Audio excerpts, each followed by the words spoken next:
তো বন্ধুরা আবারও চলে আসলাম নতুন একটা ভিডিও নিয়ে। তো দেখতে পাচ্ছ রেকর্ডিং চলছে, এই দেখাচ্ছি। তো দেখে বুঝতেই পারছো বিটের কাজ চলছে আজকে।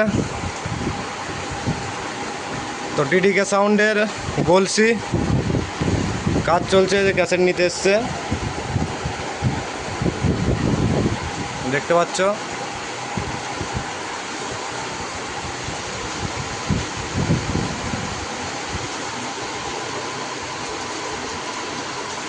তো বিটটা একবার শুনিয়ে দিচ্ছি, শুনে নাও। ভাইরাল স্ট্রোক বিট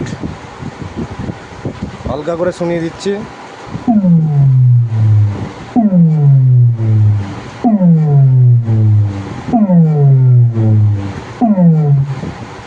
তো বেশি শোনাচ্ছি না। যাদের যাদের এরকম ধরনের বিটের ক্যাসেট লাগবে অবশ্যই যোগাযোগ করে নেবে আমার নাম্বারে। আর টিডিকে সাউন্ড 30-এর মাল 16-র মাল সবই আছে। যারা ভাড়া করতে চাও ভিডিওর ডেসক্রিপশনে আমি নাম্বার দিয়ে দিচ্ছি, ভাড়া করে নেবে।